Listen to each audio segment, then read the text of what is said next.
You're about to enjoy an It Takes Three Network podcast. For years, the Newport Group has reinvented the community we know and love. We are entering into a new age. Together, we will push the boundaries of greatness within community. The Newport Group, building greater communities together.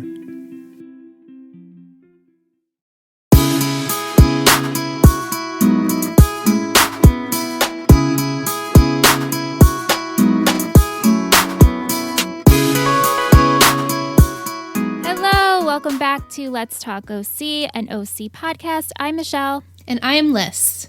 And this week we are discussing Season 3, Episode 18, The Undertow.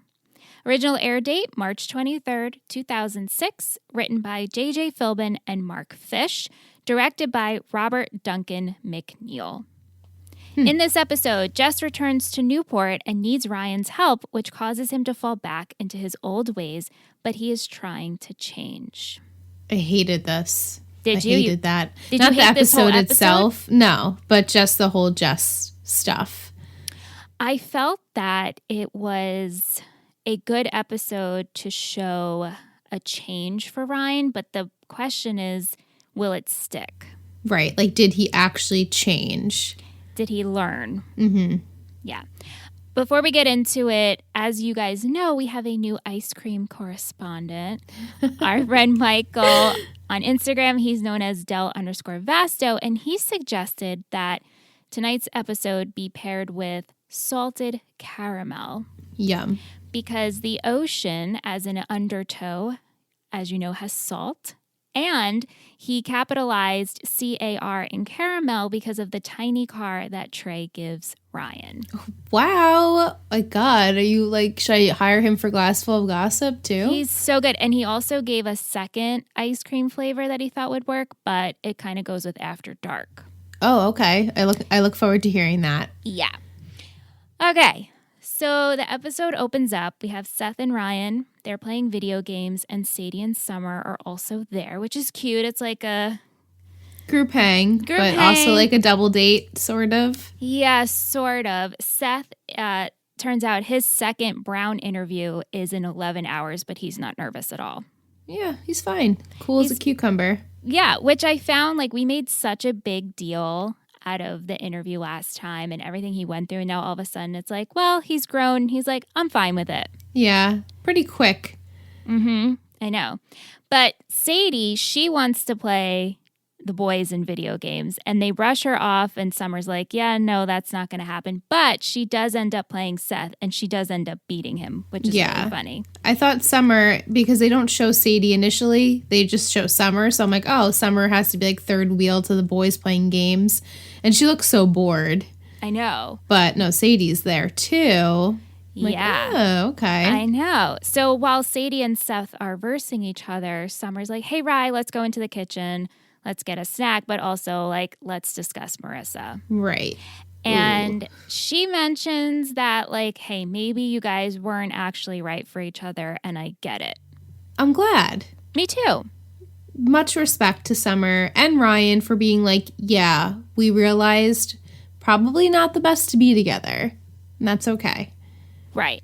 So when they walk back in to the living area, this is when Sadie beats Seth. And Seth is like, wow, like, I am totally humbled. She kicks ass. Your girlfriend's awesome. But then it gets awkward because they're like, wait, Sadie's not his girlfriend. Sadie makes a point to say, I'm not his girlfriend. We're just friends. Yeah, but they don't really know what to call her. And they start stumbling, and it gets awkward, and it gets quiet. But luckily, there's a knock at the door. And it's Jess. Ugh.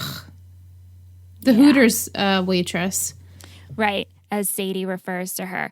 So Ryan, he is like, what are you doing here? And she gives Ryan a small present from Trey. It's a belated birthday gift. Right. And she mentions how she used to live with him. She just got back a couple of months ago. And she's like, don't you want to know how he's doing? Yeah, and she also says she's trying to change. Yeah, she says that a couple of times in this episode. Interesting. Yeah. So once you saw her, you recognized Jess. Of course. Yeah. She looked good, though. I love the pink on her. Yes. Very Legally Blonde. Yeah, and she actually did look Changed? tamer. Yeah, like not as hoochie mama. Yeah, at least in that scene. But, as we get into the episode, things obviously haven't changed very much. Yeah. So the next morning in the pool house, Ryan, he opens up the tiny birthday gift, and it's a toy car. And so Seth asks about it, and of course Ryan doesn't want to talk about it, and he's like, don't worry about it, it's an inside joke. And Kirsten enters to let the boys know that breakfast is ready, but she notices the toy car, and she makes a point to say something because she's like, oh my God, I haven't seen these since Seth was a little boy. I used to buy them for him all the time, but he wanted nothing to do with them. And then she asks Ryan, where did you get it? And he mentions Trey, but you can tell Ryan doesn't want to talk about it. And Kiki keeps questioning him, but he's like, no, I'm good. I really don't want to know anything about him. Right. You know what? To go back to the first scene, actually. Yeah. Did you catch when Summer said that Sadie was the opposite of Marissa? No, not in, I mean, I got the whole comparison overall arc in this episode, but I didn't catch that exact moment. Yeah, I'm pretty sure, maybe you guys quote me if I'm wrong, let me know if I'm wrong, but I'm pretty sure Summer says, yeah, you got the opposite of Marissa. And in my head, I was like, wait a minute. How is she the opposite of Marissa? Obviously they're different, but I was like, I don't see how they're like so vastly different that they're the opposite of each other. Did I make this up? I don't know. Did she say this when they were playing video games? Yeah, I'm pretty sure in the kitchen after Ryan and her were talking about Marissa, she does say, well, you got the exact opposite of Marissa. Maybe she meant look-wise. Maybe she actually, maybe that is what she meant because they're so drastically different looking. So maybe that's what she meant. Or so thank you for clarifying. Or no, well, hey, I don't remember, but maybe she also meant like, wow, Sadie's down to hang out with you guys and play video games. But Marissa also played video games. Yeah, Marissa was really laxed in that sense. So also when Jess comes to the door, then Ryan is speaking to her, and then Sadie comes up to Ryan at the door. And if it was me, I feel like I'd be like, oh shit, I'm getting in the middle of something. Like she didn't get the hint to walk away. No. And I was like, it was kind of cringy for me to watch. I was like, Sadie, ugh, just walk away. And then she says, who was that? And Ryan says, it's nobody. I know. Well, it's almost like she got her claws out. Yeah, she was like, oh, who are you talking to? And like, but purposely didn't walk away. And I'm like, oh, Sadie, stand back a little bit. It's a little aggressive, but that was just my 2 cents. No. I got that feeling too. And also a little territorial, but meanwhile, you don't want to be called his girlfriend. Right. Like you were like, oh no, Seth, I'm not his girlfriend. Let me put you in your place. But also you're not leaving when another woman comes to the door to see him. Right. Sadie, I'm watching you. Yeah. No, good points. Okay, so the next day while everyone is at school, Marissa is home. She's playing hooky.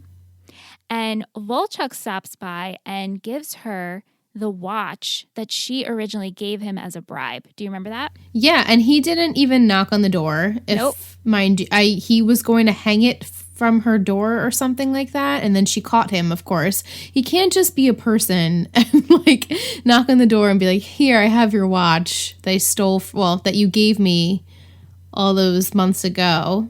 Yeah, so he says that he hung on to it and now he's returning it. And then he makes a point to say, like, I'll be at the beach later, and if you want to join me. And she says, don't count on it. Yeah, she's like, I just want to be alone. She could tell he like maybe wanted to come in and talk or have her come out. And she's like, no, I'm not into it. This whole time, and as we develop the episode more, I'm like, you can see how hard she's fighting to not be near Volchuk. I know. But then she does ultimately give in. But obviously we'll talk about that later on. So she's just so damn lonely. She's so lonely. And it's like, go ahead. I don't even say that in like, oh my God, she's so lonely. It's so annoying. It's just so sad that she does so many things to try to distract herself. and to try to not have herself go into the Volchok spiral. But Right. ultimately, she's human, and it's what leads her there. Yeah, it's inevitable because I feel like Summer is so wrapped, and I'm not trying to blame Summer because obviously, like, they're teenagers. She can't imagine what Marissa's going through, but like, that's your best friend, and she's in a relationship. She just so happens to be in a relationship with the boy that is extremely close to your ex-boyfriend, and I know it's awkward, but I feel like, come on, Summer, like, your friend is in need, and you see that, yet I feel like they're not as worried as they should be. I know, and maybe it's because Marissa doesn't let on. Right. She's good at hiding it. Yeah. She totally, because the couple of times, and we will talk about it more, but the couple of times we do see them together, you know, Marissa's acting very okay. Yeah. Very nonchalant, like, yeah, I'm fine, we're fine. Yeah. At school, Seth had his interview, and it turns out that the interviewer loves anime, so they discussed Akira and Ghost in the Shell, which is so amazing because that means Seth seems like he has a guaranteed in. Right.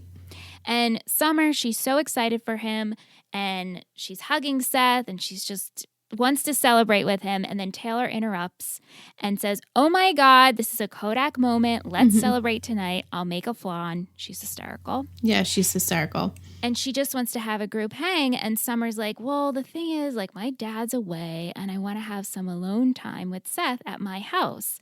Right. But not even alluding to the fact that she wants to, like, have sex. She's just like, no, we just want alone time without you, without my dad, just quiet. Right. Yeah, but Taylor, of course, starts assuming that they want alone time. And Summer's like, well, no, we're just want to, like, hang out and watch movies and, you know, eat pizza or whatever. And Taylor then gets in Summer's head that they lost the magic. Right. And she's she brings... like, oh, I didn't realize there was a lull, like, in your... Right. Sex life. Right. And then she brings up college, and she's like, well, what happens when you guys go away together? And don't you think that his eye's going to wonder? What are you guys going to do? And Summer, she makes a good point, which is very funny at the same time, that she's 5 levels hotter than him. And then Taylor was like, it doesn't matter. The libido wants what it wants. Right. And then she starts whisper and chanting, "Spread the seed. Spread the seed." I loved this. So funny. After school, Ryan, he is hanging out by the pool with the toy car, and Sadie shows up for a very, very quick visit. Yeah, extremely quick. First off, she just lets herself in, which maybe she just walked into the backyard, because Ryan makes a point to say, like, hey, I didn't even know you were stopping by. Whatever. So she sits next to him, and she sees the toy car, and she asks about it, and she's like, is this what the Hooter waitress gave you? And he's like, no, it's not. It's a long story. And she's like, okay, so you'd rather not tell me? You can tell me. I will listen without judgment, or you can keep it to yourself. Both are fine with me. And so, of course, Ryan chooses not to tell her, and so Sadie leaves. So it's obviously not fine with her. Right. You know, it's so funny. She's like, you can tell me or not. Either way, it's fine, but if you don't, I'm going to leave. I know. I don't know. And whatever. Like, I get that in shows people pop in all the time for these visits, and she said she needed a break from drywalling or whatever she was working on. But this was the quickest visit. Quickest. It makes it even more awkward than she's like, I'm going to go. Yeah, but maybe she was reading the room, and she's like, well, clearly he's not interested in talking to me. Right. Okay, so that night, Seth and Summer, they're hanging out at Summer's house, and Seth is dead set on watching the entire Blade trilogy, because if they don't finish it, the others will be left out, which is very funny. Very Seth. And Summer, she's trying to, like, create a mood with him. She's like, oh my God, you smell so good. And Seth's like, you like the smell of salami? I loved that. And she's like, oh, come on. Like, I'm trying to create a mood here. And he's like, oh. Yeah, like he wasn't getting it. He's like, oh, now I get it. Yeah. And then, of course, she's like, well, no, now it's ruined. Yeah, come on, Summer. Yeah. And so he's like, well, you smell good too. And she's like, just play the damn video. It's fine. I have to laugh at this because I feel like this is very reminiscent of like how Aunt and I would get at times. Where I'd be like, totally not reading a signal, or I just found it funny with you like the smell of salami. Yes, very funny. So obviously they didn't have sex, and now Taylor is really in Summer's head because the next morning Summer heads to the diner to pick up pancakes, and she bumps into Taylor. Of course. And she's like, how was it? Was it kinky? Was it like low key with smooth jazz? How was his tongue? And Summer's like, he has a very nice tongue. And then Taylor quickly figures out that they didn't actually have sex at all. Mm-hmm. So she decides to help again by asking Summer to show up on a Sunday at school to help her pick out a prom theme. And then Taylor at the same time proposes to Seth that there's an AV meeting. And so when they both show up at school, it's just the two of them and Taylor. Right. And it's an ambush because Taylor wants to help her Sethimer so bad, which I love the fact that she used their ship name. Yeah. And so she tries a little therapy for them. So she makes them sit down. She makes them hold their hands and gaze into each other's eyes. This part was probably really funny to shoot. Yeah. Because, Seth's hand is like on Summer's face, and you could tell they almost wanted to laugh because how ridiculous. Yeah, if it was me, I probably would continue laughing and like not be able to get through the scene. But I know. And because Seth is making those faces, mm-hmm. He's like trying to be serious by gazing into Summer's eyes, but also knows this is ridiculous. Right. And so finally they're like, yeah, we don't really feel anything here. So then Taylor says she offers breakup counseling as well. So Taylor has like totally fucked with their heads when this wasn't even an issue. Yeah, she's like, my dad's a sex therapist. I know what I'm talking about. You need help. And they're like, wait, we thought we were fine. Yeah. And so now Seth and Summer are totally defeated. Taylor ends up showing up to Seth's later on, and she's like, I'm here to talk about raunchy sex. The Kama Sutra books. Ooh, yeah. And she mentions how Dean Hess had a treasure trove of secrets underneath his pink shirt, which I thought is disgusting, but also hysterical at the same time. Totally. And so she gives Seth the Kama Sutra. And Summer, she ends up spending some time with Marissa, and she's discussing their issues. So here's one of the times where we actually see her with her best friend. Right. But she's so wrapped up in these her really issue. Yeah, but it's not even like a big deal, but I get it's a big deal to her. But she's so wrapped up in the issues with Seth. And what's funny about this hangout is Marissa's like, listen, you guys will get through it. And Summer's like, did you and Ryan ever have this problem? And she goes, no, we had actually the exact opposite. Yeah, she's like, our pain kind of brought them together more than like their actual lives. Right. And as she's talking about it too, Volchok is there. Yeah, which she notices off in the distance. But I just thought, because like a couple episodes ago, we're like, wow, like Marissa and Ryan, they're not speaking. But Marissa here confirmed that even though they weren't talking and connecting emotionally, physically, it was like the exact opposite. That's all they were doing. Right, which as the audience, you're actually kind of surprised about, because I feel like we didn't really see them at all together, at least in these past 5 episodes. Really. I mean, they did have that one makeout scene. I'm trying to think of when Johnny falls off the cliff. Yes. But that's really it. Right. Yeah. But she does say the more emotionally unavailable you are, the easier you can connect physically. Yeah. Which I thought was a really interesting point. I've been there. Been there with my ex. Yeah. Okay, so like we said, throughout this whole episode, we're seeing the loneliness of Marissa. She sees Summer once at the bait shop, which we just spoke about. But otherwise, she's really on her own. She ends up spending so much time at the lifeguard tower, and she even stops by Matt's. Yeah. This is awkward. Yeah. And so Matt offers his place to her because he's going to be away and she admits to him like, hey, I'm just feeling really lonely right now and I don't want to be at my house. Right, which I understand. Like, she has no safe spot. Also, I feel like Volchok has been stalking the shit out of her, like coming to her house at all times, that like I would be worried. Yeah, and this is her way of trying to create a space, a distance. Yeah, but she spends one night at Matt's, and this doesn't last because Sandy shows up looking for Matt, which he's missing. We'll get to that. And Sandy's like, this is really inappropriate. You need to go home. You know you can always stay with us. Like, I get that you and Ryan are in a weird space, but you need to go home. Right. Like, if you're feeling, like, unsafe, then this is not the place to be. Yeah, which, oh, man, I get it, but I'm also like, I know Sandy's trying to, one, he's looking for Matt, and two, it looks really bad on Matt's part having a teenage girl stay with him. Totally. But also, Marissa, she's on her own anyway. Right. At she home. Is.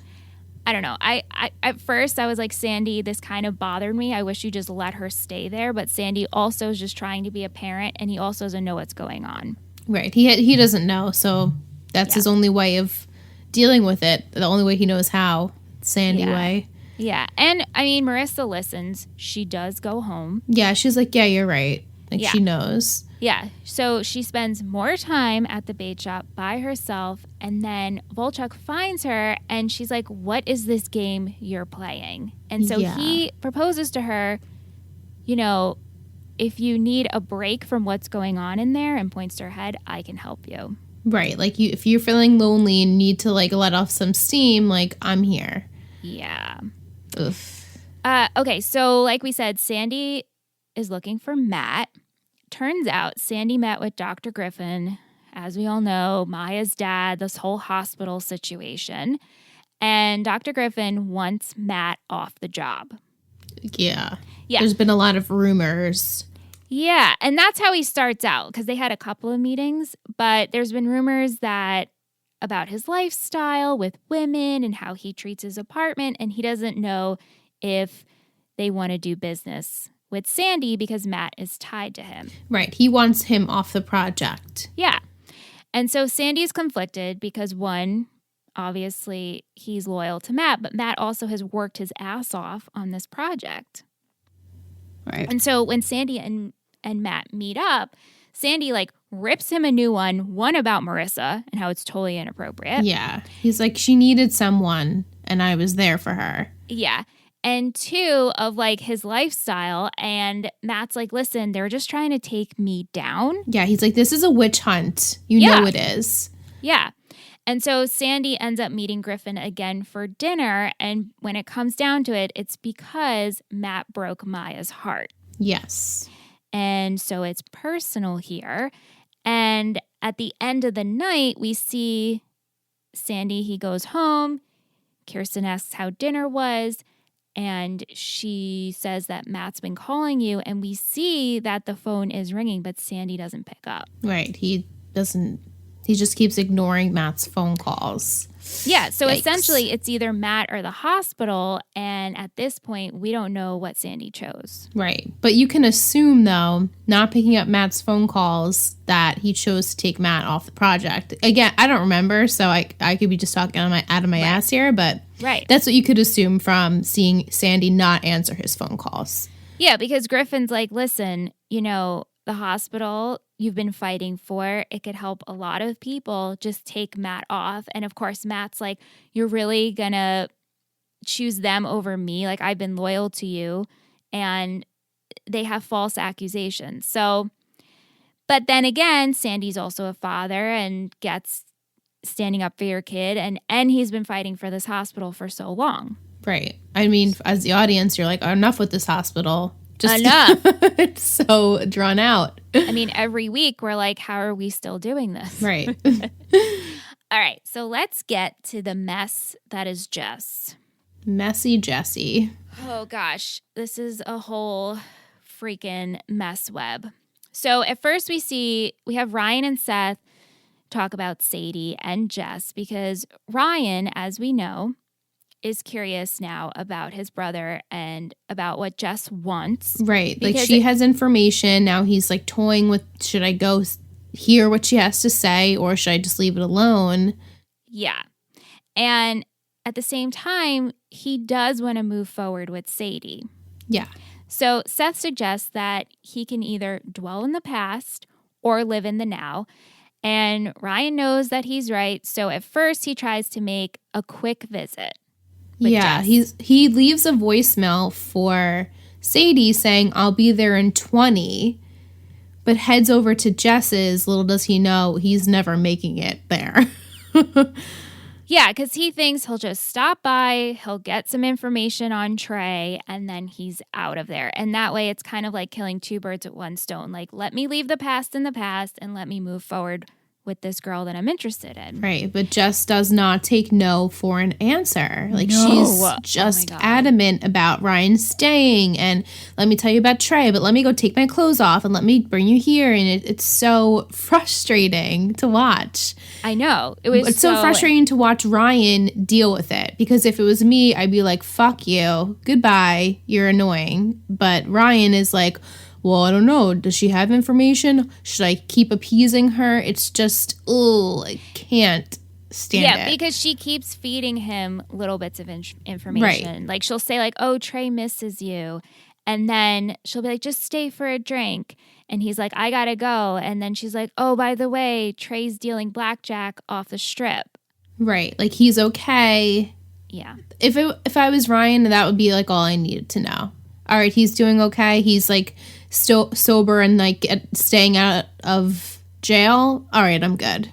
Yeah. But, yeah, so the next morning, we see Ryan punching his bag in the pool house.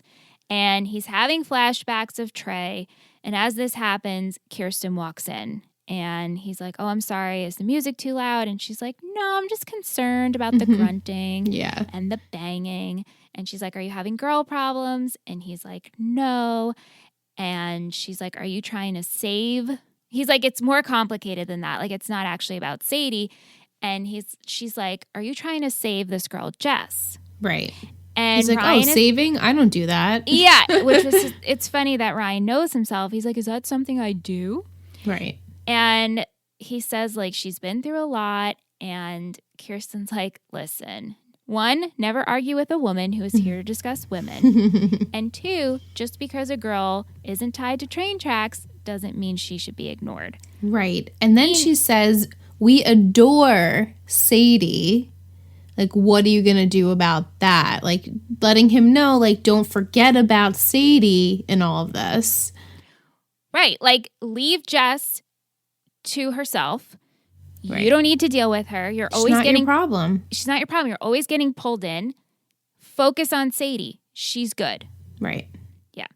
So Ryan tries to take this advice, and he stops by Sadie to apologize because, like we said, he left her a voicemail and he never actually showed up. Mm-hmm. She's like, I was expecting you. Yeah. And she's like, okay, it's fine, but you owe me a dinner. Right. So feeling good about this, Ryan just makes up with Sadie, and he's home with the Cohens, which is a really cute scene because Sandy and Kirsten are being affectionate in the kitchen while they're making dinner.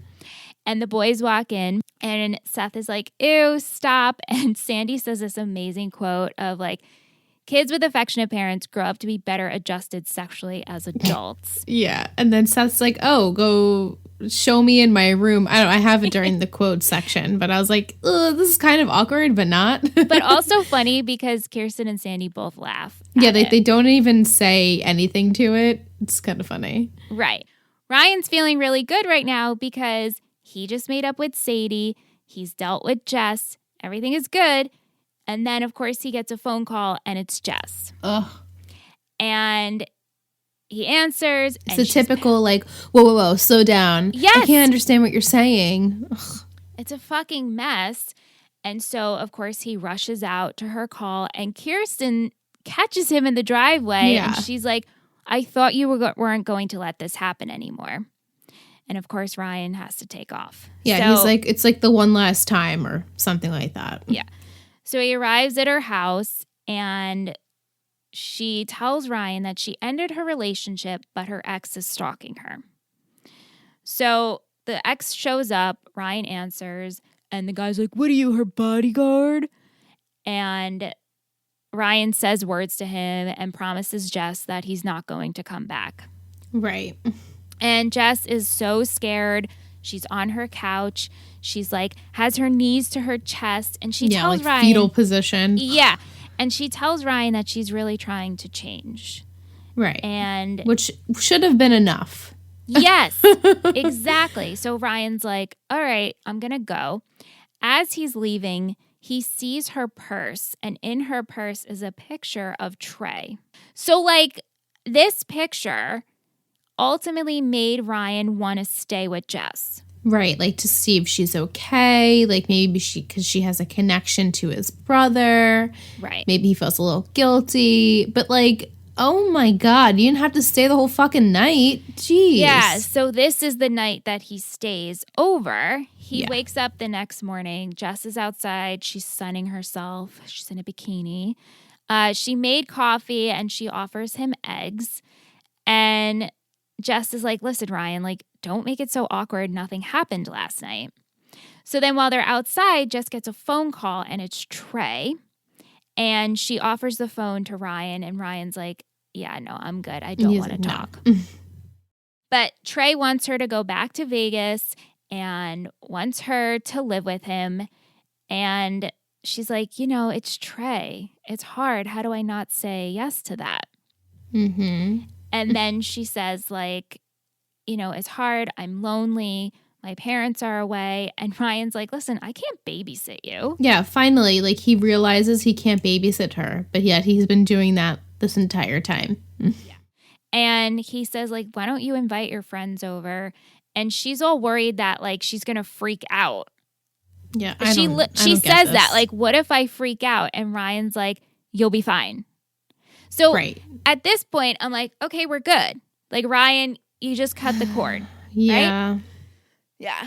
But since Ryan spent the night out and he isn't home, Sadie arrives for breakfast. She brought the bagels. I love it. I know. She brought the bagels. She's looking for Ryan, but no one can find Ryan. And everyone's trying to cover him. And Kirsten tries to lie, which is funny because Kirsten's an awful liar. Very bad at it. And it's funny because they make fun of her for it. But her and Sandy, they leave the kitchen, leaving Sadie and Seth to discuss Ryan. And I actually really love this scene. Mm-hmm. Because Sadie says she's not jealous. No, she's just straight up. She's like, I don't know if we're right for each other because he has a lot of intense issues and I don't know if I'm up for that. Right. Like, good for you for recognizing it and not getting yourself too far into it where you can't pull yourself out.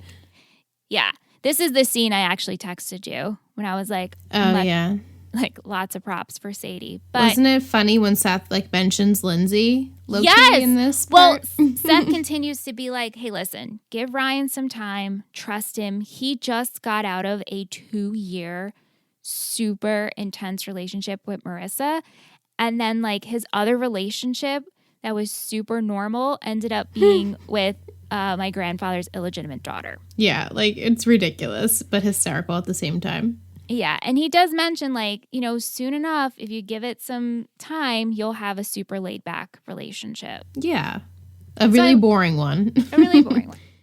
So Sadie gives him a shot, and they do have their first date at the diner. She's trying. You could tell Sadie's, like, really trying to be there, and Ryan's really trying to be there, but then Ryan gets a call. Ugh, God. And, of course, he picks it up, and it's Kat Graham from the Vampire Diaries. Oh, I was like, I don't know who that is. But yeah, so Jess's friend calls and all of USC is at Jess's house and Jess is drunk and she's crying and she locked herself in her pool house and the only person she says she'll talk to is Ryan. This is freaking ridiculous. And so Sadie is just like, go ahead, go take care of it and do me a favor, find me when you're done. Yeah, and I'm like, good for you, Sadie.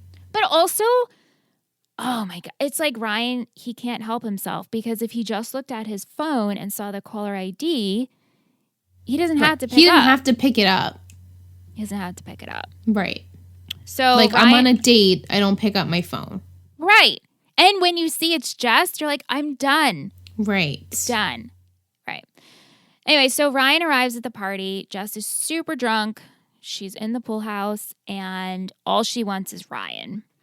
And when he gets in there, she's like, oh my God, Trey didn't know how to take care of me. You're the only person that can care for me. And she starts kissing him. Oh my God, this is so awkward. And Ryan pushes her off, and Jess's ex busts in and is like, what are you doing? And then the bestie comes in, that girl who you just said, Kat, takes Jess away. And Ryan's like, listen, girls, like, stay, or like she takes her away from the situation, but he's like, stay and lock yourself in here. Ugh. So this I'm like, is so not necessary. What's really going to happen here? But anyway, so him and Ryan, they're outside by the pool. They start rumbling and tumbling around. The ex says, this is none of your business. And then Ryan's like, you're right. It's not my business. This isn't any of my business. And so he gets up, he goes to leave, and he goes to his car, and Jess follows him out, and she's like, where are you going? And he's like, I gotta stop dating girls like you. And I'm like, oh, he just compared Jess to Marissa. Ouch. Right, the level of drama. Yeah. And he says to her, like, you gotta stop dating guys like that. Yeah. Like, we both need to break our patterns. Yeah. So, feeling defeated, Ryan's in the pool house, and he's thinking about everything. And so Kirsten, she's locking up to go to sleep, and she sees Ryan in there, and she's like, what's going on? And Ryan's like, I feel like I screwed things up with Sadie, and it's too late. And she's like, it's never too late. Never too late. Go and talk to her, which I have to say, I love the use of Kirsten in this episode. Same. Like, she wasn't just there for, like, the filler portions. Like, she was there for the good advice. Yeah. For Ryan, at least. Yeah. So Ryan stops by Sadie's, and she's sitting in the dark, but she's working on jewelry. Lots of darkness in this episode. Lots of darkness. And he brings the toy car, and he proceeds to tell the story of why it's an inside joke and also the importance of it. So when Ryan and Trey were growing up, they used to play these toy cars when their mom would drink. And Trey always said that he would save up one day and buy them a Camaro. And that never happened. But what ended up happening is Trey stole one and Ryan was involved, which ultimately led him to the Coens. Right. Like, he got arrested because of it. And now he is where he is. Right. Which is crazy. Like, yeah, it is. And he's like, well, now I'm here because of this. And Trey's in Vegas. And now we don't talk. And Sadie's like, why didn't you just tell me? And he said, I'm not used to unloading onto people. And she's like, I get it. You're too busy having people unload on you. Yeah. Which is exactly right. Yeah. And this was very sweet because Ryan said that he wanted to start with her. Yeah. And she's like, I'm a really good listener. And so this led to kissing and a very hot makeout session. Mm-hmm. To sum up the others, Seth and Summer. Summer feels that Seth is going to break up with her. In fact, she speaks to Marissa by phone. She was supposed to meet Marissa at the diner, and she cancels on her because her and Seth need to talk. Yeah, which I'm like, she's already at the restaurant. I know. I know. And Summer's so in it's bed. that close to your plans that Marissa's already waiting for you at the restaurant and you're in your bed. Yeah. Rude. I know. It is very rude. But yeah, so Summer's worried that Seth's going to break up with her. Marissa's like, don't worry, it's not going to happen. And so Seth enters and he's like, I need you to disrobe and put away Princess Sparkle because she's not going to want to see what's going to happen here. And so he mentions the wheelbarrow position. And she's like, what are you talking about? And so he shows her the book of the Kama Sutra and they start to like play wrestle. Yeah, like she's mad at him for it, but then he like grabs her arms. Yeah. And Yeah. Like ultimately leads them to like getting turned on by it. So they have like the most amazing hottest sex ever. Mm-hmm. And Summer's like, listen, we should fight every day when we go to college Yeah. because it would lead to this. And our final scene, Marissa goes home and Volchuk is sitting on the porch. Do you think she called him? I don't. Okay, he just showed up. But maybe. But maybe, right? Maybe. I think that he just showed up. Yeah.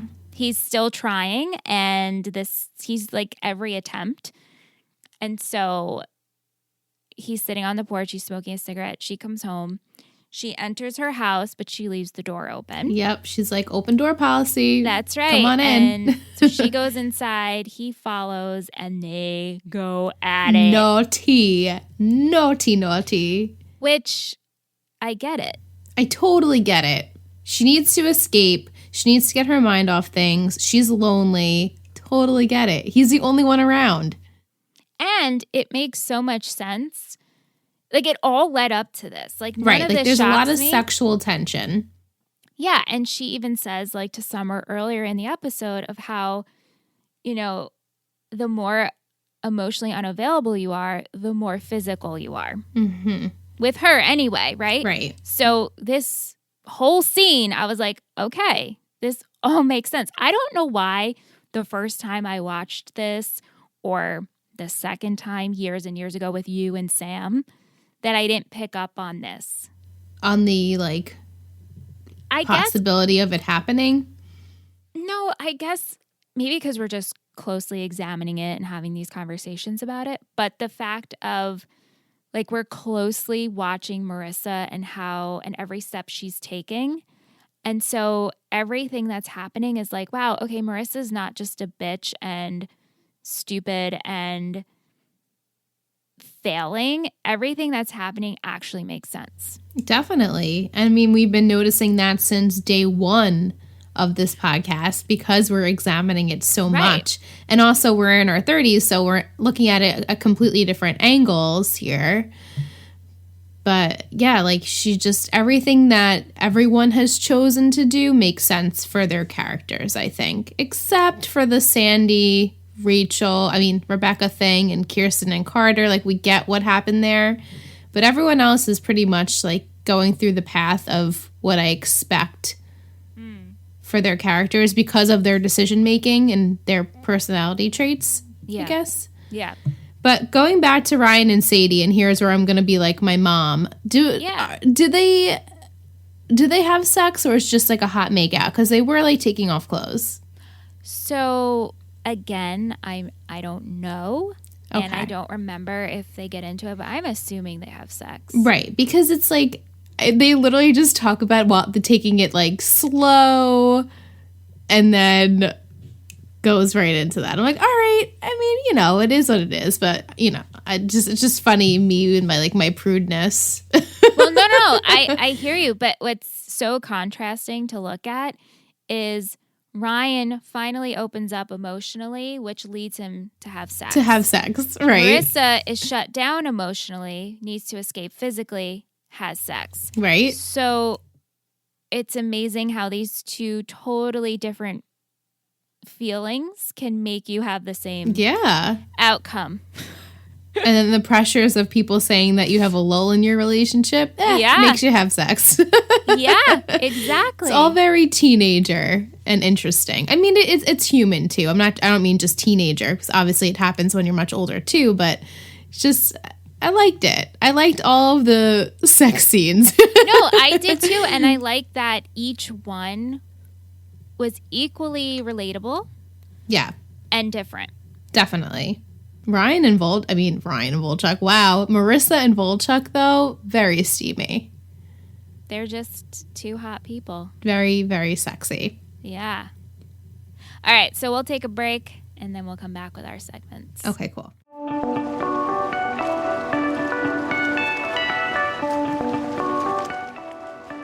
Welcome back from break.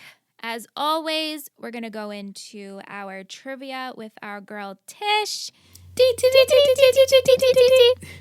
Letitia_Dominique on Instagram. Hey ladies, here is my trivia and some comments for After Dark.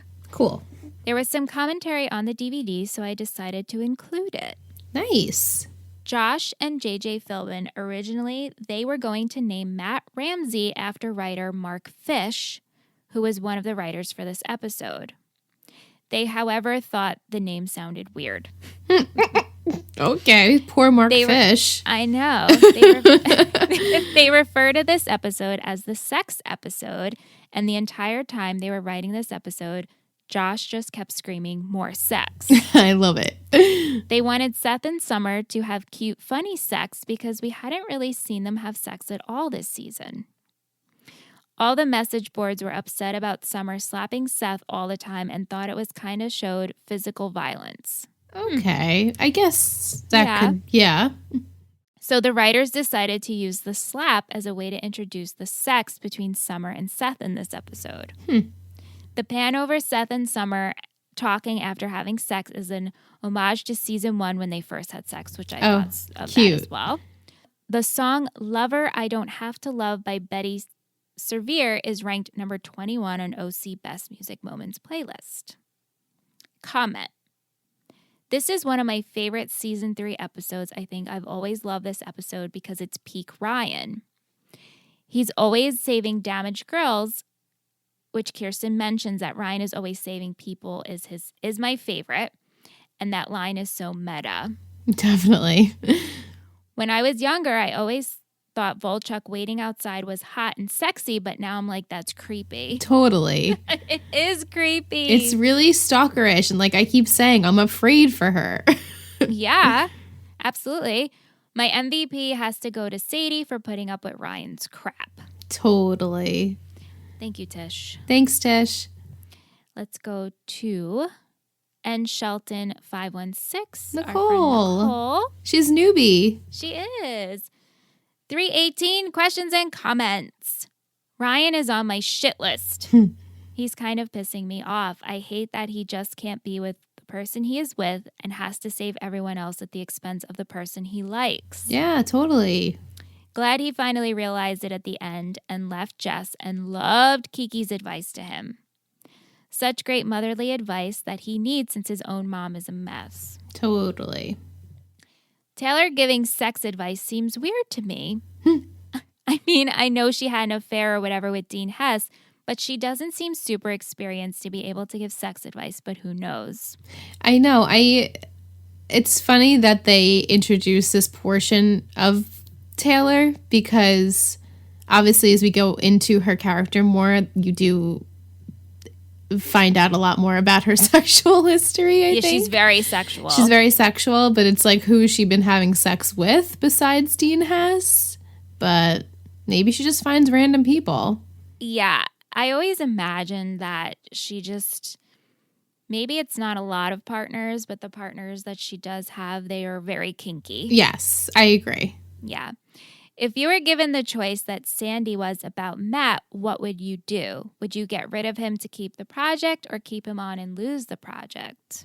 This is so hard. That's really, really hard. And that's a great question. Like your morals and beliefs.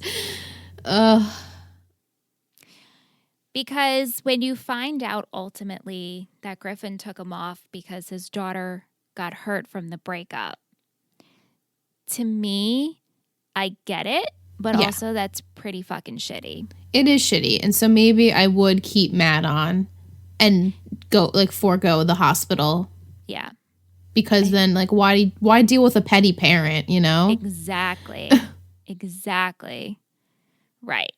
And I feel like I would try to even meet up with him again to have the conversation of, like, you're really going to hold the hospital over this because your daughter broke up with a boy she liked. Right. And also he said, oh, my daughter cried for, days after that. And I'm like, well, didn't she technically break up with him because I guess she felt slighted by the way that they approached her with the whole hospital thing. Right. But like, I don't know. Also, I never mentioned this, but she is from How I Met Your Mother. She was on one episode and they called her Crazy Eyes. And I feel like throughout this show, when we meet her, the couple of times, she totally had crazy eyes for Matt. Like, she was a little obsessed. Oh, totally. So to me, it's like, maybe know your own daughter. Maybe she's just really obsessed with him. And I mean, obviously we know he liked her and everything. I'm just rambling about Maya, but I just feel like, yeah, it's a little childish for the father to take that into such consideration when his daughter's like a grown-ass woman. Yeah, they're not in high school where like, oh, the boy, pulled her hair and broke up with her. Like, no. Yeah, but then it goes back to daddy's little girl, That too. No, I get that. No, I get it, but I don't agree with it. Right. All right. At Jillian Loves Beyonce, Jelance. She says, I honestly really like Sadie. I think she was done dirty coming in so late in the game and without time to flesh out her relationship. Mm-hmm. Do you guys think it was fair for Ryan to imply the similarity between Jess and Marissa? No. No, me neither. I was insulted, actually, when he does say that. Yeah. It's so different. And I mean, I guess him saving these girls is not different, but Jess is like a damsel in distress. Right. Like she's just so much more involved in the drama where Marissa, the drama kind of followed her. Like she wasn't purposefully, bringing people in and out of her lives that were shitty. Like it just kind of happened that way. I mean, one of them was her freaking father. How is she supposed to avoid that? Like shit happens to her. Jess, right. It's like she attracts it. And not for nothing, Jess pulled Ryan in by literally saying, like, I need your help. I need you to be here. She was manipulative towards Very him. manipulative. Marissa was kind of like, you don't need to be here. I don't need your help. And Ryan felt the need that he needed to help her. Yeah. Right. Like exactly. He felt, for whatever reason, he felt the need to help Jess too, probably because of the relationship to Trey. And he always needs to help people, but there is a difference. Like Jess is manipulative and Marissa wasn't. Right. Right? Right. Totally. Yeah. Yeah. Thank you, Jillian. Thank you. Okay. Our friend Alicia at AAW3115. Hey, ladies.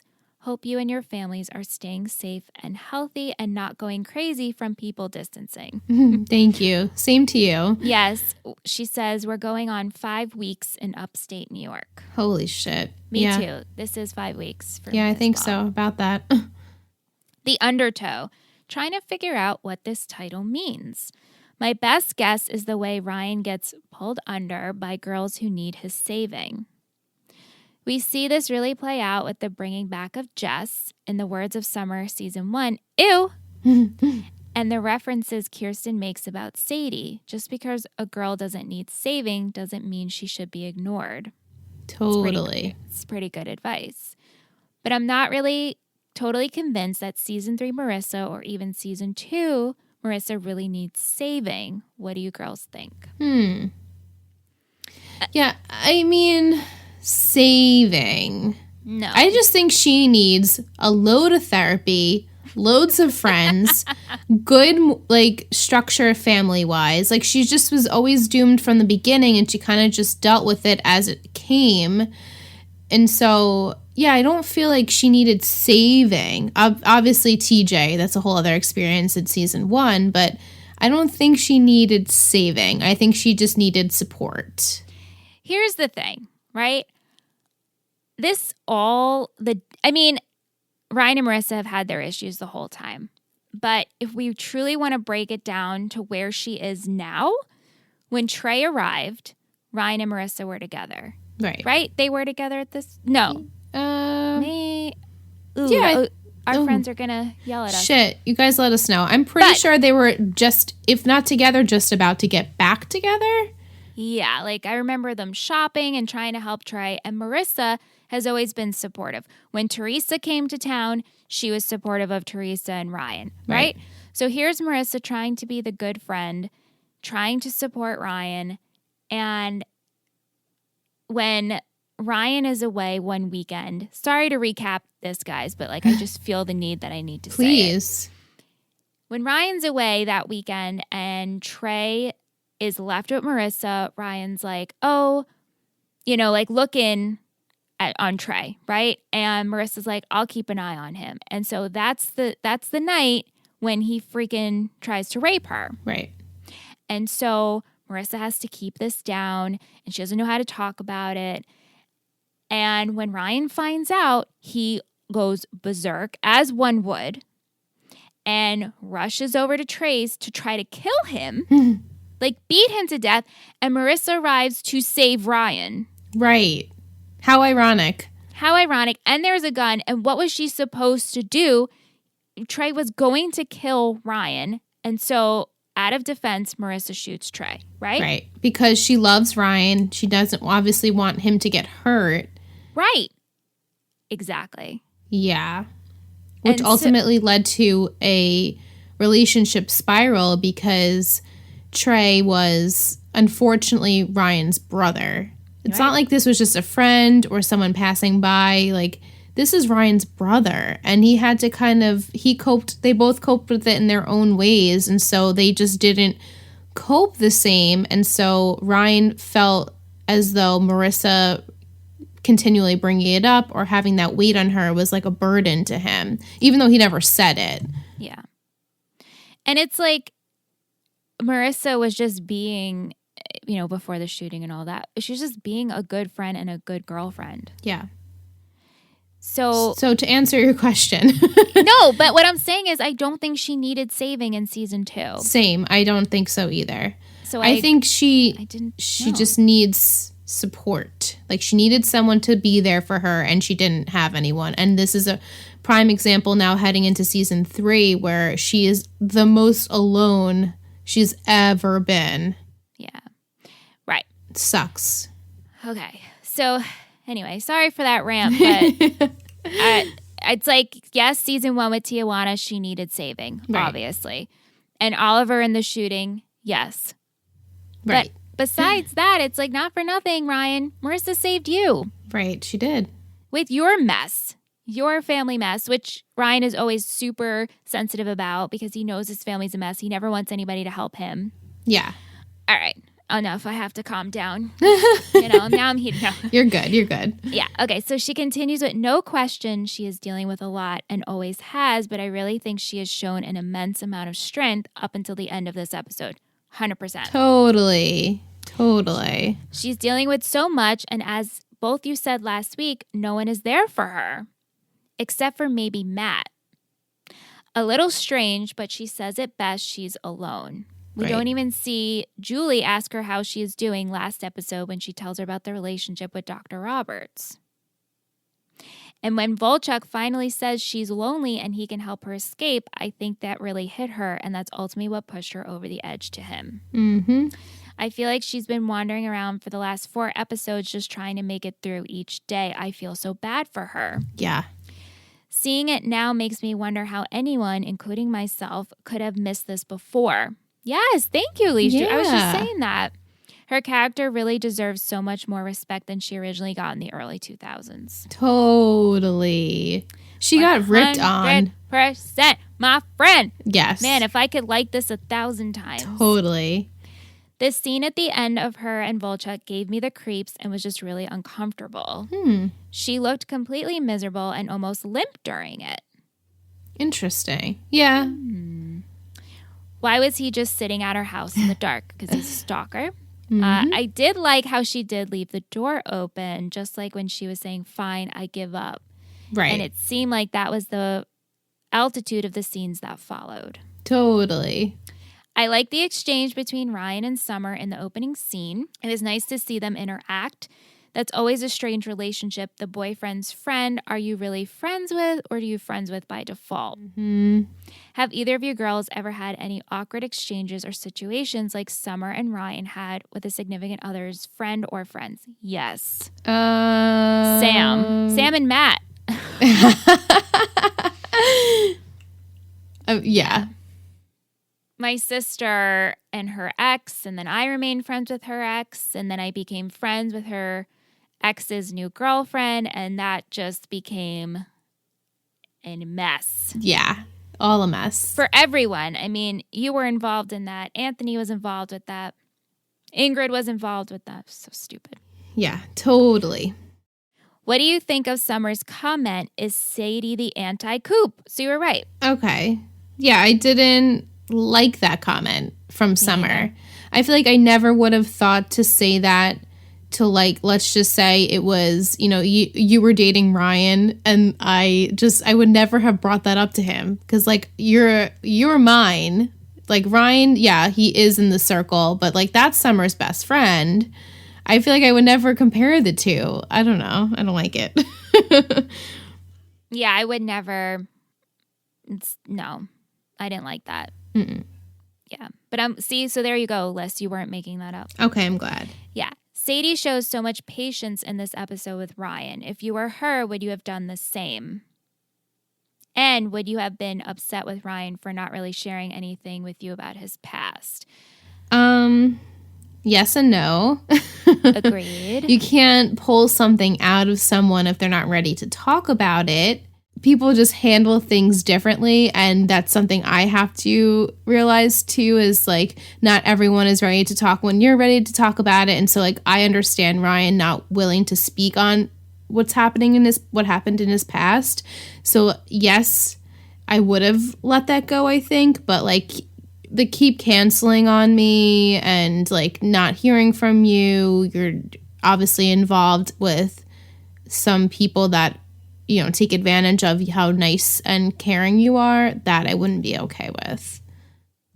Like, I would wait for him to tell me how he felt about his past, but I wouldn't be okay with the way he treated me in the process. If that makes sense. Yes. And also the fact of they're not even in a relationship yet. And so if he didn't want to talk about anything yet, I'd be like, fine, but I store it. Like, you don't push it. You don't push it, but you store it. You know what I mean? You're like, okay, I'm just going to keep this as reference if this is how you deal. Right. Like the barrier, you don't know the barrier yet, so it's a little awkward. Right.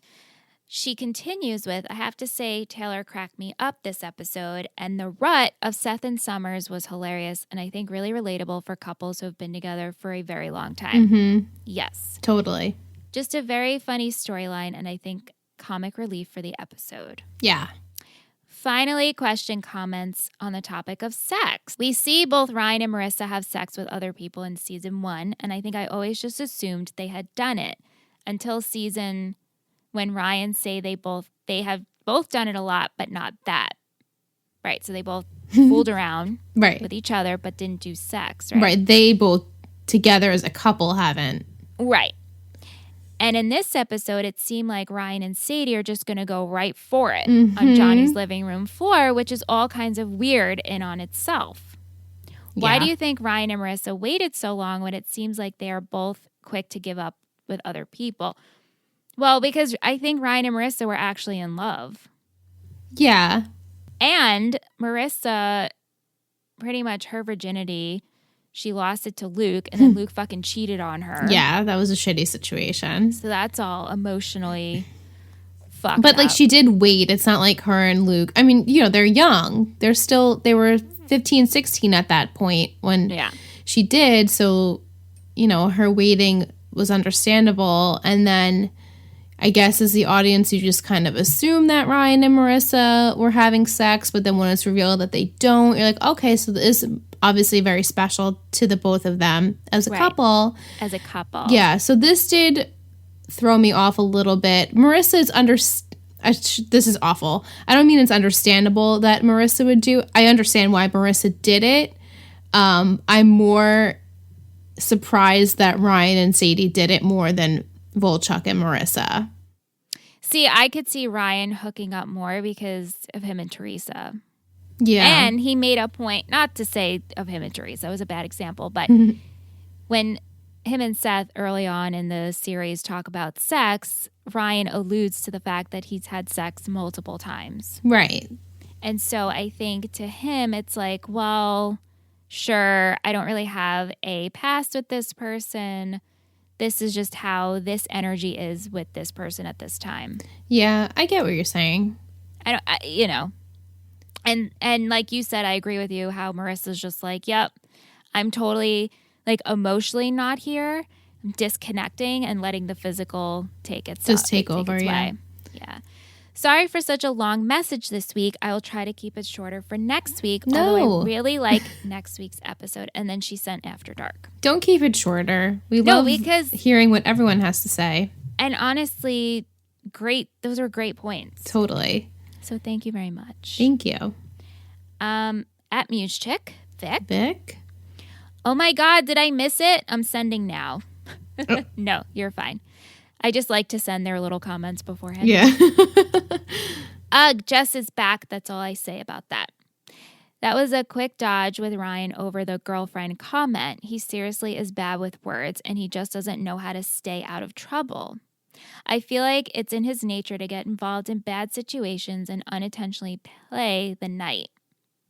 I feel bad for Marissa. She's so lonely. I don't think she knows how to be alone. Not like this, you know? No, not like this. This is the worst kind of alone. Yeah. When she wasn't with Ryan, she was with Summer. I think she would look for Volchuk because, like he said, she is lonely. I don't see why she just couldn't spend the night at Summer's house the following night. I think she knows because Summer and Seth are dealing with things, you know? Yeah. Seth was only there the night she called her. That's true. But again, I think Summer is just so wrapped in her head about Seth. Marissa's like, yeah, I'm just going to stay away from that. Right. You know, I love Taylor. Spread the seed. You get the short straw. LOL. She's hilarious with her Taylorisms. And now Sethimer is their ship name because that's what Taylor says. It is. Yeah. That scene with Summer and Seth was hilarious. I also feel a bit bad for Matt because it was Sandy who pushed him to ask for Maya. And now Matt is the one getting punished for it. So Good true. Point. Yeah. I'm not saying he's a saint, but this still sucks. Right. Were you surprised that Volchuk gave Marissa the watch back or that he even kept the watch to begin with? I guess so. I mean, I don't know he was selling it for cash. What was he doing again with it? Pawning it for money? She said, pawn this out. The thing is, I think this act was to show a deeper layer to Volchuk. Right. Like, I kept it. I know it meant a lot to you and it was expensive. Also, like, I think of you when I see it. Right. Exactly. To show her that. But yeah. Yeah. What did you think of Marissa staying at Matt's? I don't see it as appropriate. Yeah. I felt it was inappropriate, but I also understood. So, right. But my gut initial reaction was, this is inappropriate. Yes. Thank you. She sent. Thanks, she Vic. also sent stuff for After Dark.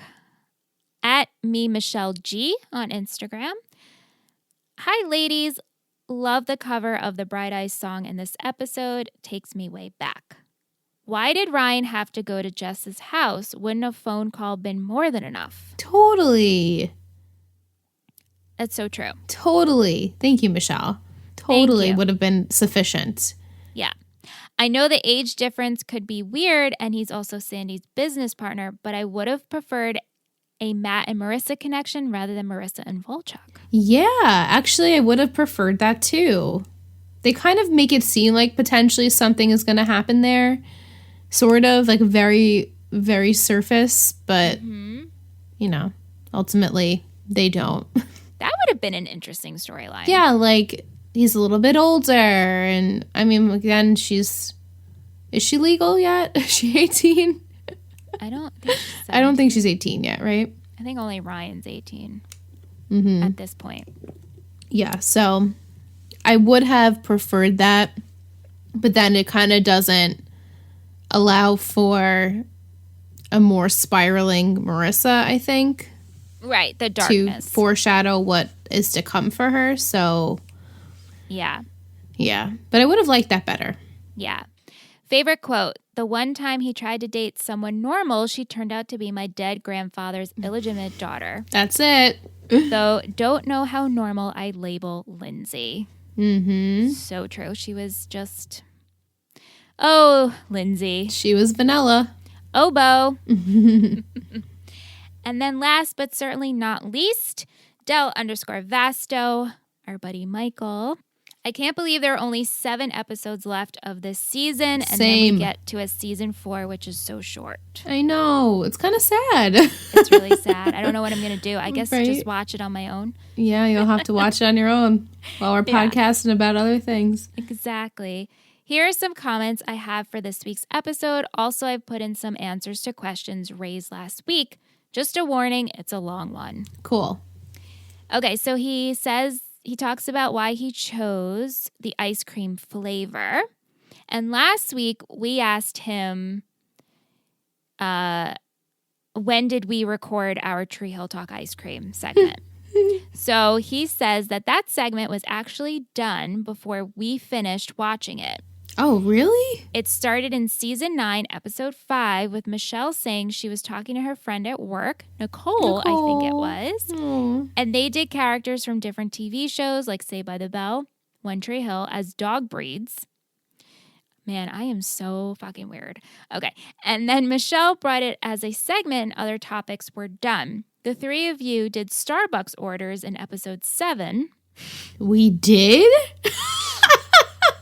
And Wow. finally, in episode 10 was ice cream flavors. Cool.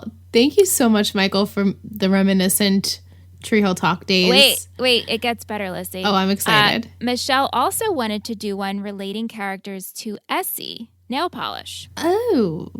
Wow. We never did that. We never did that.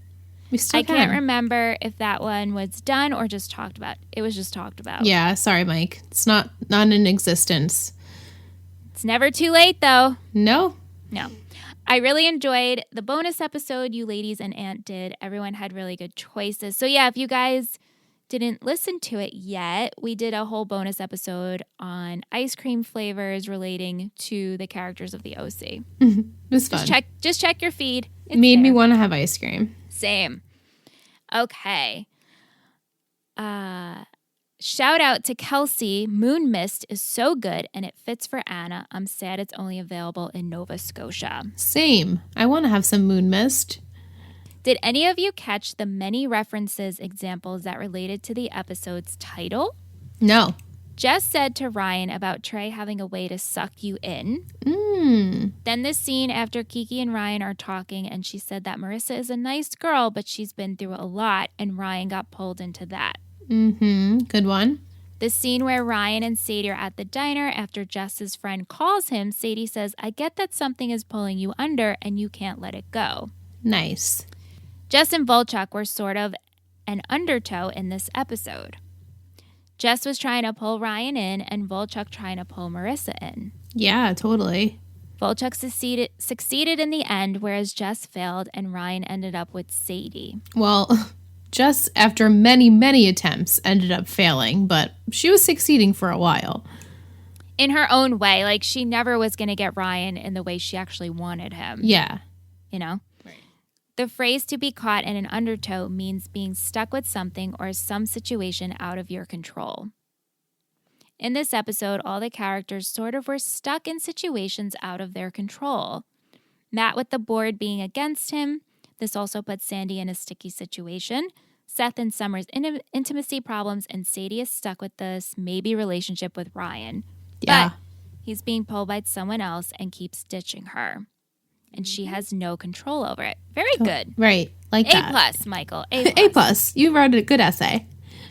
I already discussed Ryan and Marissa's situation out of their control. I don't know if these metaphors were in there on purpose or if I'm just reading into this way too much. I hope it's the former because I appreciate metaphors. I'm sure it was. Yeah, I think so. They do that a lot. Yeah. So I don't know if I can side with Sadie in this episode. Unless the timeline is a lot longer than I think, her and Ryan haven't known each other for that long. So it'd be so weird of Ryan to just unload and tell her all the backstory with Trey and Jess.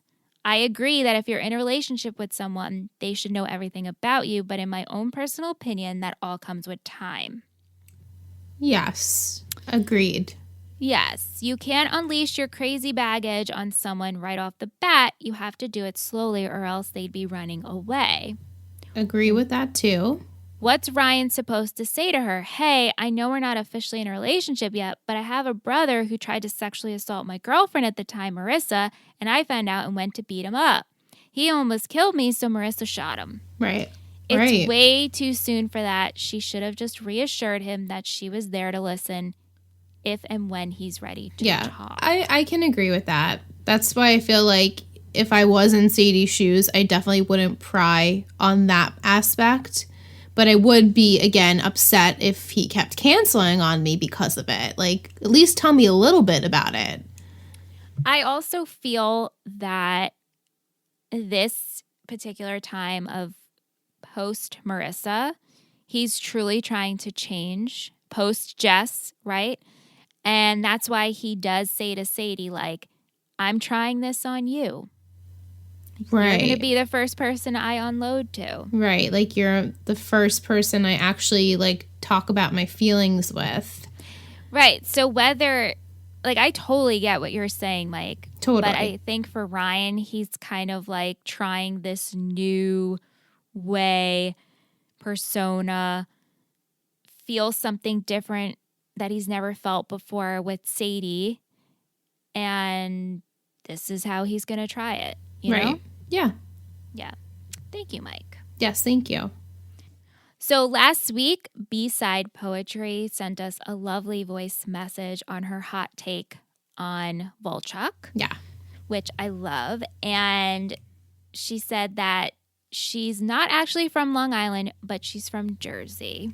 So it's very close. So close enough. Thank you, girl. Send Thank us you. more voice memos. We love that. To hear your voice. And then we got an email, which I would love to read, from Wes. Ooh, I love that name. Yeah. Hey, ladies. I watched the series when it first came out and loved the show. I've since rewatched the show several times. I think I am in the minority, but I never really liked Marissa past season 1. I think it's just because she always seems to get Ryan into bad situations, but not always intentionally.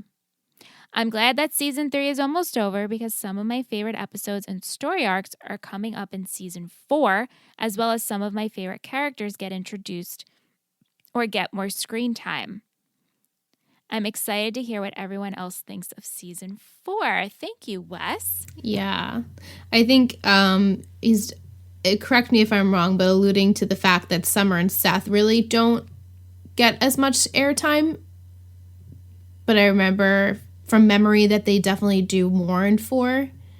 Is that correct? They do. Okay. Yeah. But going back to the Marissa comment, I feel like he is in the majority. Agreed. You know? Yeah. When I responded to the email, I did answer that and saying, like, I feel like we're in the minority going back and rewatching. Now we appreciate Marissa so much, where first-time watchers and even, fifth-time watchers are like, oh my God, Marissa, I can't stand Marissa. And I'm like, wow, I was one of those haters too.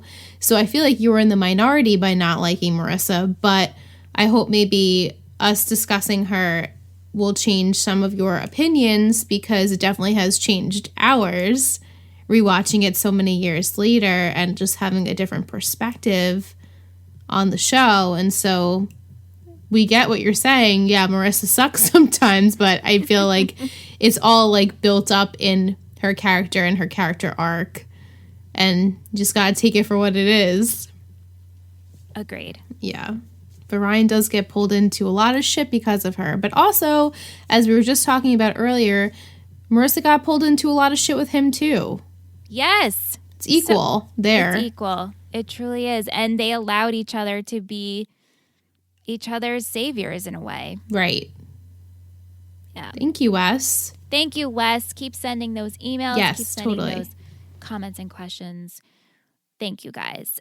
Just some music in this episode. Scissors for Lefty, We Are Scientists, The Preset, Spider Baby, The National Trust, and Broomhead's Jacket. And then I looked up Jess's house because huge house was gorgeous, and it's located in Thousand Oaks, California. And it's a 17,000 square foot mansion. Crazy. All right. So, some fashion in this episode. I enjoyed in the first scene Summer's like sheer white shirt. Yeah, I have that down too. I like that a lot. I love. Oh, go ahead. Sorry. No, I love in this same scene. I love Sadie's green cami. Oh yeah, it was like silk. Mm-hmm. Was it? Yeah. Mm-hmm. Marissa's blue tall UGG boots. I was living. I'm like, yes, those are like so 2005, 6. So good. Yeah, I love Taylor's blue bag that she was carrying around in school. Taylor had some good hair in this episode. I really liked her hair when it was curly and she had the headband. And I loved her 2 braids with the Kama Sutra stuff. So cute. Yeah. I liked Marissa's cropped moto jacket. I was like, it's a gray suit jacket-ish something. Mm-hmm. Mm-hmm. Yeah, I like that a lot. I have Seth's green polo. Very classic. Seth. Yep. Marissa's white wrap sweater. I think she was at the bait shop when she wore this. Yes. And Kiki's hair. Oh, sorry. No, go ahead. Kiki's hair half up, half down when Sadie comes to bring the bagels. Like that. So cute, Kiki. I liked Ryan's button-down blue shirt. Classic Ryan. Yeah. Some quotes? Holy Kodak moment. When Taylor says, it's a knowing wink, Summer. The libido doesn't listen to logic. Don't you worry, his eye will wonder. And then, spread the seed. Spread the seed. I love it. You like the smell of salami? Press play before I break your face. It's the grunting and excessive banging I'm concerned about. If sex were a martial art, I'd be a black belt. I also had that. I loved it. I mean, get a room, my room, and do it right in front of me. Seth, what the hell? Just because a girl isn't tied to train tracks doesn't mean she should be ignored. Yes, I love that. And Ryan, I can't sit here and babysit you. Yes. Take your own advice, Ryan. Right. When Sadie calls the diner the culinary destination of Newport. Oh, it's so true. My last one is, I gotta stop dating girls like you. Yeah. Ooh. That cut a little bit. Mm-hmm. Oh, and then I don't have like the direct quote, but when Taylor arrives to Summers to propose that she comes to the prom meeting and she gives her a flyer and she's like, you're going to thank me when you make your 2006 scrapbook. Oh, yeah. I'm like, oh, wow. 2006.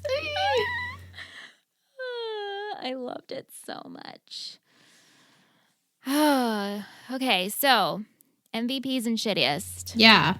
I have my MVP. Struggled Same. with my shittiest. I had my MVP and shittiest as soon as I was done watching. I said, that's it. Not going to go back and change it. But maybe I'll give a blue ribbon to someone for MVP. Okay. So MVP, let's do first. Okay. 3, 2, 1. Sadie. Yes. Yes, I actually spoiled this for Michelle. I texted MVP is Sadie this week because she was there for Ryan, but also like when he didn't let her in, I felt like maybe she kind of got fed up, but I felt like she also was mature about it. And she told him to come when she was ready. And plus, she brought bagels. You always get a plus in my heart when you bring bagels. Just saying. Which is funny because Marissa used to bring bagels. Oh. Well, Marissa has a plus too in my heart. No, of course. But it's like the girls who date Ryan, the bring Coens bagels. just bring bagels. Yeah. My shittiest, man. I don't know. I'm good with mine. All right. My blue ribbon for MVP was also Kirsten because she gave some good advice to Ryan this episode. Very motherly. Love that. she definitely did a great job this episode. And like I said, we've been kind of down because they haven't really been using her this season. Yeah. And I feel like she did good in this episode. Me too. All right, shittiest. Yeah. Okay. 3, 2, 1. Jess. Yeah. I just, like, I picked Jess. The reason I was struggling, I'm like, it's kind of a cop-out because, you know, Jess is Jess. She can't change who she is even though she wants to. She's just bad news. All right, she's got a load of issues, and, like, it's obvious why we chose her. I also felt like Ryan could have won this title, too. Well, yeah, but, that's you know, who... he finally came to the realization of it all towards the end, but Jess pissed me off more, I guess. I don't know. She was just an annoying character to watch. Yeah, very annoying. And I found it interesting that this is the character we had to bring back to have a redemption for Ryan. Yeah. Like, why didn't they use Trey? I don't know. You know, like, why Jess? Jess is so much more annoying than anyone else on the show. Maybe they felt that if they, I mean, I don't know logistically in terms of if the actor was available or not, but maybe they felt like they couldn't wrap up a storyline with Trey in one episode and they didn't want to go past 2. Yeah. Yeah, I get that. Mm-hmm. Yeah. All right. Is it that time? Patron of the week. Woo! It's patron of the week. It's patron of the week. It's patron of the week. Who will it be? It's patron of the week. This week, our patron of the week is our cutie pie, Chloe. From the UK. She has mentioned us in a couple of posts while being quarantined that she's listening to our episodes and it's getting her through her weeks. And we just want to tell you that we love you and we love the support. Thank you for sharing us to your family and friends on Instagram. And we just appreciate you being a pledge for as long as you have. So thank you so much. Thank you, Chloe. She's a cutie pie. Cutie pie. I love it. All right, Lissy. I'm ready. You're ready? Oh, yeah. Okay. Here is your haiku for Season 3, Episode 19, The Secrets and Lies. Ooh. Doesn't sound very good. Yeah. Back from vacation with an announcement to make. Adjustments are hard. Oy. Well, Julie and Neil are back from their vacation. Mm-hmm. What are the adjustments? With an announcement to make. I don't really remember. I hope their announcement is that they didn't get engaged because it's a little too soon, you know? And Marissa and Summer don't need that shit in their lives right now, even though it wouldn't be like the worst thing that's happened. Obviously, Marissa's dealing with way worse. But my hope is that they don't get engaged. But I could see it happening because it's Neil and Julie. So, what is it? What's the other part? Arrangements are made? With an adjustment to make. Adjustments are hard. Adjustments are hard. Who's adjusting? Well, they all have to adjust. I don't know if that's like literally Marissa and Summer adjusting with their parents dating, or it's more like figuratively of like everyone adjusting to the new life of Ryan and Marissa not being together and they're with other people, if you can call it that. Maybe Summer and Seth have to adjust to the fact that they heard back from colleges. That's a real stretch. You're doing a really good job. Okay, cool. Yeah. This is straight from my arse and not from my head because I don't remember what happens, as you guys know. I also feel that you know how stories can go and what needs to happen. So, you know, you're doing a good job. All right, thanks. You're welcome. Without giving away too much. Right. Yes. All right. Well, I think that's all for this episode. Thank you so much for joining us this week. Thank you to everyone who sent us your questions and comments and emails. If you'd like to participate, we'd love to hear from you. Yeah. We are at Let's Talk OC on all social media platforms. We also have a Patreon, ittakes3network.com. Over there, we have a lot of goodies going on. We have bonus episodes. You get all our episodes up a day earlier, ad-free. And we just actually had our group hang via Zoom last week, and it was so much fun. It was so much fun. It was hard not to pick every single one of them as Patron of the Week, so I went opposite of that. Yeah, that was a lot of fun, and we ended up hanging out for 4 hours. Yeah, it was definitely unexpected, but totally needed. Yeah. So thank you for everyone who showed up.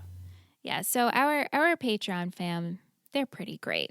We love you guys. Yeah. And we love all you guys who are listeners as well. And if you are an Apple Podcast listener and you haven't left us a review yet and you're thinking about it and you're enjoying the episode, please leave us a review. Yeah, just do it. Just do it. We want to hear from you. And you could rate us as well. 5 stars is pretty great.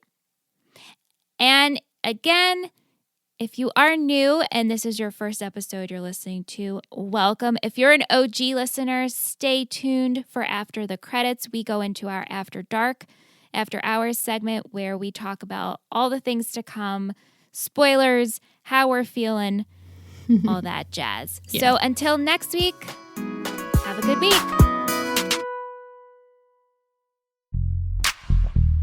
After dark. After dark. Let's talk OC. Let's talk OC.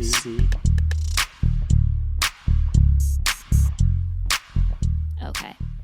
After dark. After dark. After dark. So I'm going to start, Liz.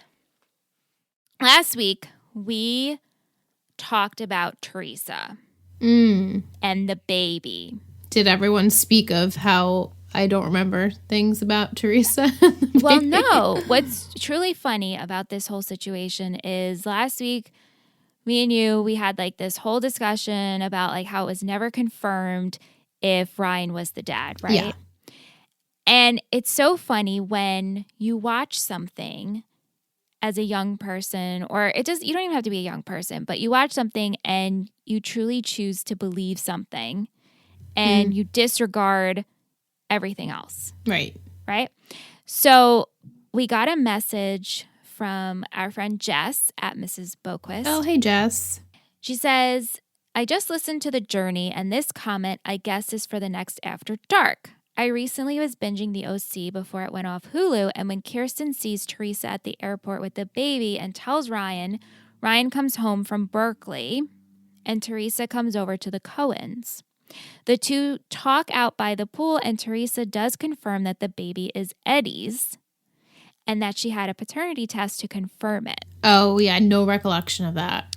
She goes on to say that, of course, he is an absentee father. Ryan says he still would have stayed to help, even with the baby not being his. And Teresa said she knew he would have, which is why she lied about losing the baby. She didn't want to uproot the good thing he had with the Coens.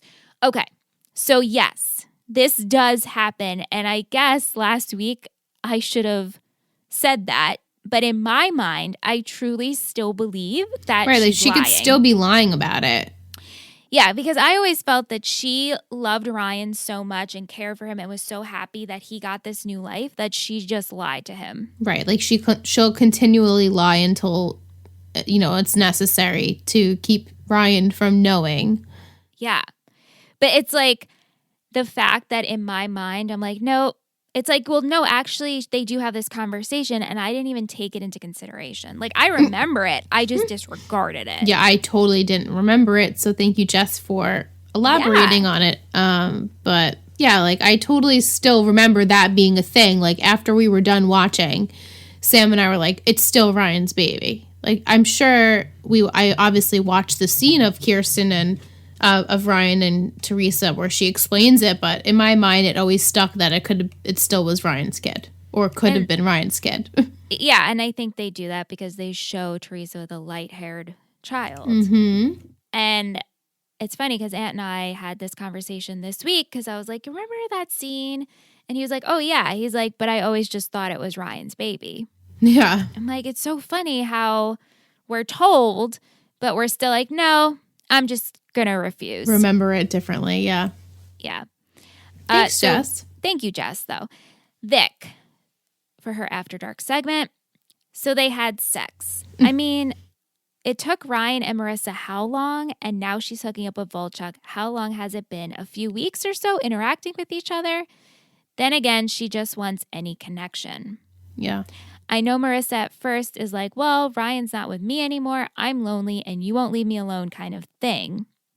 Even though she called Volchuk when he was done with her, but she does get involved with him and distance herself away from everyone. It's like she'd rather be in the dark with him. Yeah. I think she was forced to be in the dark with him. I don't really remember the progression of how things play out with her and Volchuk. Obviously, I remember it gets very volatile towards the end, and obviously he kills her. But I don't remember... I mean, I'll have to watch it again, like her pushing everyone away, where I felt like nobody was there to be pushed away.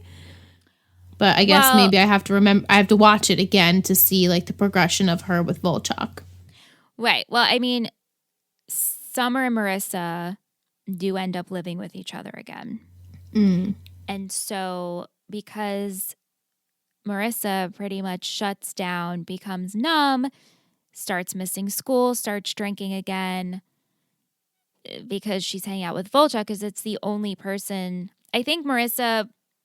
she can't deal anymore, and this is the point where she shuts down, and it's like, this is my new life. Yeah. You know? So does Julie and Neil get engaged? They do. Ugh. I mean, I remember it not lasting, obviously, because of the whole bullet situation. Right. But, oh man, that's such a disappointment. Typical Neil, though, right? Typical Neil. And like, Julie, I would have loved it for them to, like, date slowly and continue to date slowly. Yeah. Oh, well. Oh, well. Mike starts with another one that I think is good for this episode. He's talking about ice cream flavors, is Heavenly Hash. It's a blend of marshmallow and chocolate ice cream, so it's the blending of something light and dark. Oh. For me, this portrays the transition of Marissa into her dark days downward spiral, which happens at the end of this episode when she gives into Volchuk. Neapolitan could also work for the same reason, the gradient of light to dark. So philosophical. Deep. Thank you. This is going off of some things that were brought up during last week's After Dark. I don't think Taylor and Ryan were together at the wedding either. I always took it as they haven't seen each other in a few years and we're just acknowledging each other. Okay, cool. Also, I thought we did get a confirmation that the baby wasn't Ryan's.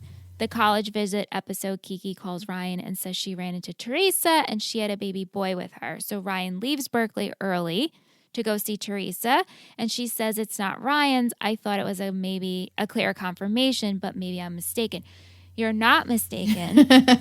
I just don't choose to believe it. We don't choose to believe it that way. Yeah. Thank you, Mike.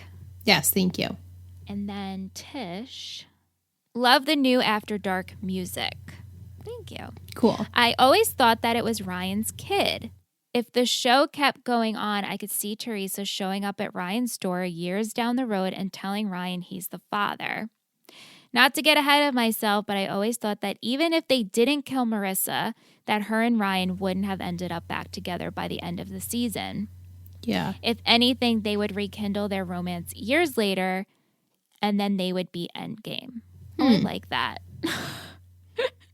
It's this totally hypothetical that, you know, obviously could never happen. But I do like the idea of Ryan and Marissa reconnecting one day down the line if she was right. alive. Like not in high school, maybe, you know, at their 10-year reunion or something like that. Right. Yeah. And that's all for our After Dark this week. Thank you guys for sending all of your questions. I love rehashing the show because it's been a hot minute since I've watched this season and season 4.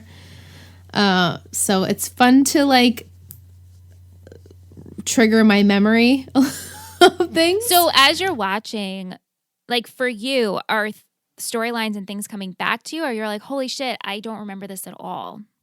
I have like, when I think of Sadie and Ryan, I remember really liking them together. I remember their relationship being really short-lived. I remember one scene of them like rolling around in like the apartment. But I don't really remember, like that's when I think of season 3 and Sadie, like I remember this one scene of her and Ryan together, barely a scene, like maybe just a hot moment. But when I think of Marissa and Volchuk, it's really hard. I obviously remember the last episode of the season, not all of it, but I remember the scene. Nothing really comes back to me all that much from this season. I don't know why. Season 4, I feel like it definitely will. Obviously, I watched that the most recent because it's the last season, and I do remember storylines that go on there much more, like college-wise and that stuff. But no, season 3 is a real blur. Real blur. I will say that when we first started watching season 3 and even like a couple episodes ago talking about Sadie, and I was like, yeah, like I could nothing her. I guess rewatching, especially this particular episode, I'm like, holy shit, Sadie, you're pretty great. Yeah, I really enjoyed her. I still enjoy her this time around. I just think she's a good character. Which you said, like you always liked Ryan and Sadie. And for me, my younger self never took into account. And I was like, yeah, like she's cool, but she's nothing in the overall to me in the series. Right. Yeah, that makes sense. But discussing it week by week, I'm like, oh, wow, Sadie, I actually relate to you the most in terms of her straightforward, no kind of bullshit attitude. Right. Yeah, I appreciate that because Ryan needs that. Right. It's whether or not Ryan works well with it. But do you remember what Sadie and Ryan like end up pitching to the Coens? Pitching? No. Like how they try to go forward with their relationship? No. It's very... I like can't wait moving in together? If my memory recalls, like I'm getting this like weird, if I'm recalling this right, but everyone will remind us who just binged it. But they kind of say like, oh yeah, like we could live together and I could go to school, and they kind of get in over their heads. Yeah, well, that's just sad. Like I'm mad at Josh Schwartz and Stephanie Savage for doing that because like they were trying to take it slow. I know. Oh, well. Yeah. Oh, well. It's all good. I'm excited for the end of 3. It's not excited, but I want to remember and not remember some things, but I can't believe we're really close. You know, so far, like, I don't hate 3. No. Do you think it's because we're going episode by episode and discussing it and picking it apart, so it's low dosage? I feel like they're all equal. Yeah, me too. In reviewing wise, like they've all had their drama, they all have their frustrations, their light parts. I feel like they're all equal right now. Like I don't know if I have like a favorite yet or still. Like I don't know if 2 is still my favorite. Like I love the development of the characters in this season. It's funny because they all, like, during the Let's Talk OC realm, this show, all the seasons right now are kind of the same for me. Yeah, like they're all blurring into just one big story, which obviously that's the purpose of a show. Yeah. So, yeah, they're all pretty even for me, too. Which is crazy because I know that there's true lines of like which is the better season, but right now every week it's been fun to discuss, so I'm like, well, I feel like not to bring in our other children, but obviously you guys know, or Mike, if you're you guys are listening, 7 and 8 for One Tree Hill were really rough. Like, they did not compare to the other seasons. And so, like, I feel like this is just a very well-rounded show where I get why people would dislike some of the seasons because of some story arcs, but in talking about it as a whole of a show, it's pretty fucking solid for at least up to this point. Yeah, and I think also with One Tree Hill, I mean, so much was done. And by then, I mean, we're discussing a season 7 of the show. Like how over good exhausting could it be? point plots. You know, this is things. only the 3rd season of a series. So yeah, that's right. That's true too. Like with time-wise, you know, it's just different, but it's just easy to get through right now. And I just can't even believe we're so close to the end. I know. And you, as a person who never really rewatches 3 because it's not your favorite. Right. So it's good to hear. It is. It is good to hear. Yeah. All right, guys. Thank you so much, as always. Yeah. Good luck editing this. Oh, yeah. I can't. This is... We're almost talking for 2 hours. I know. Between the length of it and me stumbling over my words tonight, it's going to be a fucking doozy. Yeah. All right, guys. We'll see you next week. Night. Bye.